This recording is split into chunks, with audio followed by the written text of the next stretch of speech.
Assalamualaikum warahmatullahi wabarakatuh. Saya Mutiara Ramani Amalia dengan NPM 241100046.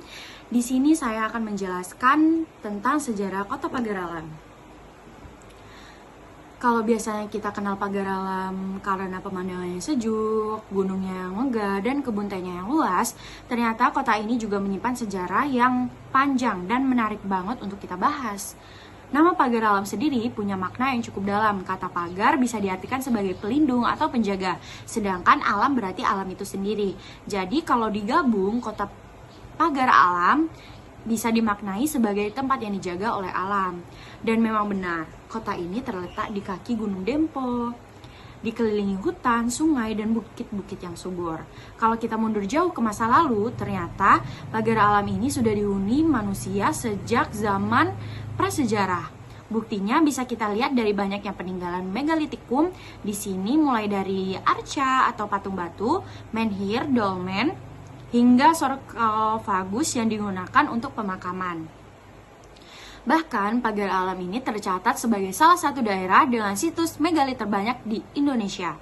Artinya, sejak ribuan tahun lalu tempat ini sudah jadi pusat aktivis manusia.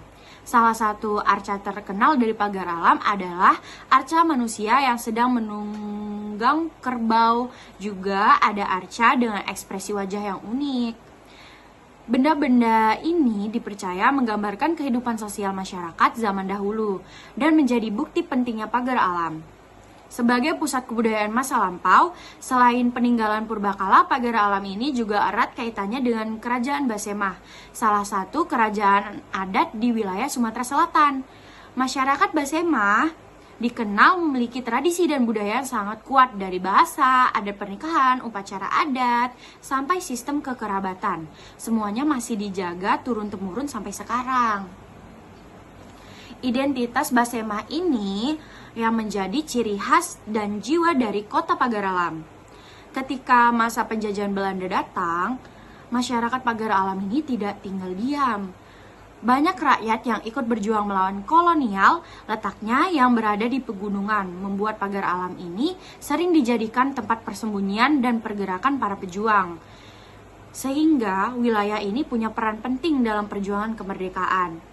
Setelah Indonesia merdeka, Pagar Alam ini terus berkembang. Awalnya merupakan bagian dari Kabupaten Lahat, hingga akhirnya pada tahun 2001, Pagar Alam resmi menjadi kota otonom. Sejak itu pembangunan semakin digencarkan, namun tetap dijaga agar selaras dengan alam dan budaya yang sudah menjadi warisan leluhur.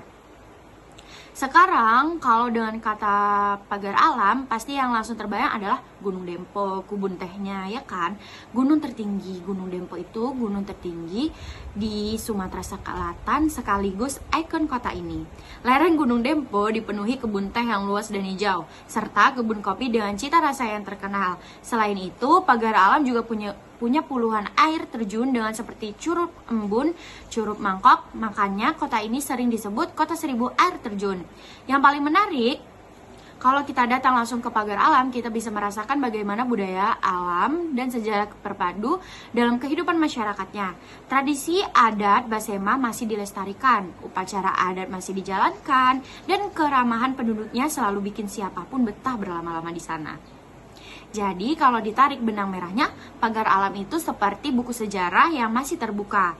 Mulai dari masa prasejarah dengan peninggalan megalitikum, masa kejayaan Kerajaan Basemah, perjuangan melawan penjajah, sampai menjadi kota wisata dan pertanian yang berkembang pesat sekarang. Setiap kali kita berkunjung ke Pagar Alam, kita bukan hanya datang untuk healing atau menikmati pemandangannya, tapi juga menjadi kayak sedang menyelami jejak sejarah panjang manusia dan budaya sudah berabad-abad tumbuh di tanah ini. Itulah cerita tentang Pagar Alam, kota yang indah, penuh wisata, warisan, dan menjadi saksi perjalanan panjang dari masa lalu hingga masa kini. Wassalamualaikum warahmatullahi wabarakatuh.